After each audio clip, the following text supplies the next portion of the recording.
It's Tuesday 25th March, and the markets ended on a cautious note, with benchmark indices closing flat after a volatile session.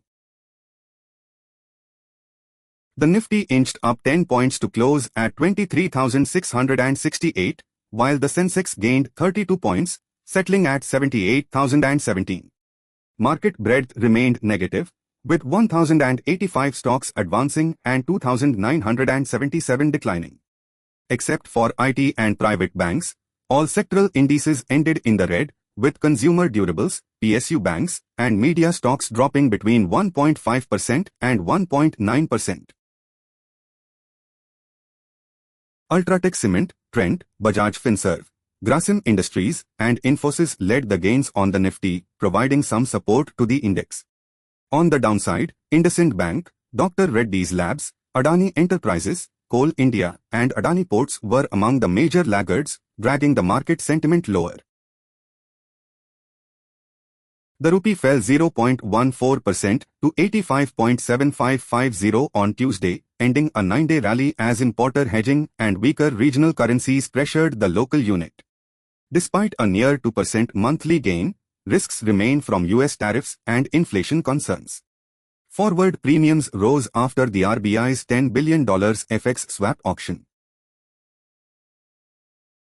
The broader markets lagged behind the benchmarks today, with the Nifty Midcap 100 falling 1.06% and the Smallcap 100 declining 1.56%. Weakness in mid and small-cap stocks signaled cautious sentiment, reflecting profit booking and selective participation.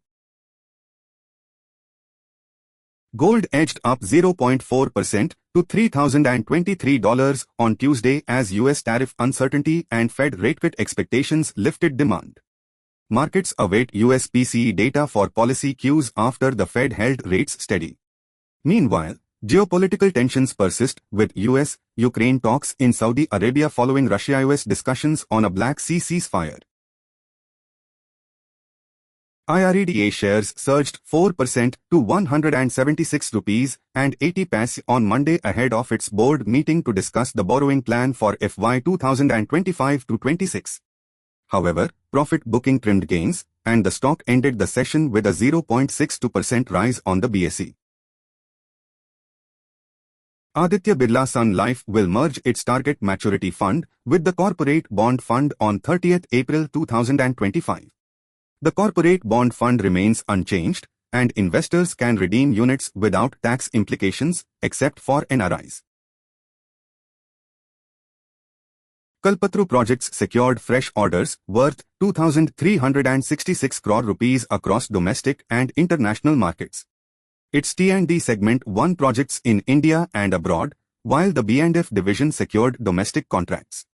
With this, the company's FY25 order intake stands at 24,850 crore rupees, strengthening execution visibility amid growing power demand and renewables expansion. Britannia's Jhagadia plant in Gujarat faced partial disruption due to a worker strike. Q3 FY25 net profit rose 4.5% YoY to 582 crore rupees, with revenue up 8% at 4,593 crore rupees.